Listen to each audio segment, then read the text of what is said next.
Buko Festival, pormalang gilusad sa Department of Agriculture kanong adlaw. Agi kini og pagtabang sa pagpalambo sa industriya sa lubi. May mga kalihukan og programa na silang gihanay aron mas ma-promote pa ang lubi nga way dudang daghan gyud kayo gamit sa katilingban. Ang report ni Nico Serino. Gipangunayan sa kadagkuan sa Department of Agriculture kon DA, Philippine Coconut Authority kon PCA ug uban nga mga ahensya ang kalihukan. Sa formal nga pagbukas sa Summer Buko Fest, gitinguha sa ahensya nga mas mapalambo pa ang coconut industry. Sugod karong adlaw dito sa buhatan sa PCA, dunay gidisplay nga mga produkto nga ginama gikan sa lubi. Sama ni ining mga dayan-dayan ug mga coconut fiber husk.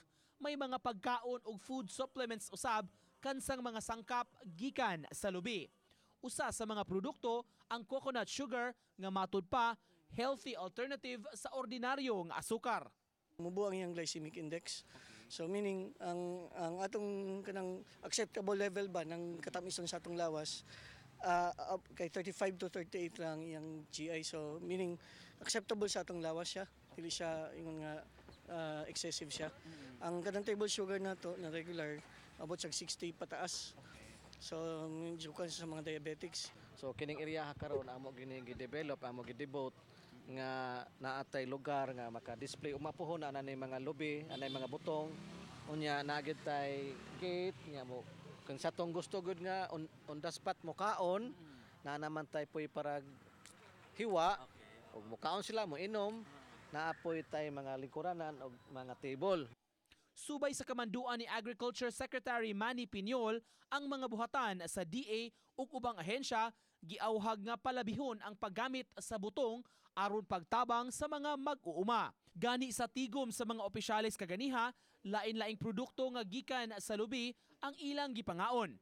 Buko juice, buko pie ug bisan dried coconut chunks. Ubos gyud kaayo ang buying sa atong kopra diri sa region. Mauna nga in support to our cocoa farmers, mauna nga gi-launch sa secretary ang program nga tanang activities sa DA family nationwide. Ang i-serve gyud is butong. Dili na pwedeng i-serve ang laing mga refreshments, no? Dinhi sa rehiyon, moabot sa 360 million nuts kun bunga sa lubi ang maani sa usa ka tuig. Dakong industriya ang lubi, labi na nga daghang kumpanya ang muproseso sa lain-laing produkto ni ini ug ang uban pang-export pa. Kung kining 360 mil nuts gamiton ang katunga pila man katunga sa kan 180 plus nya times 25 pesos mahibot siguro mga 4.5 billion pesos.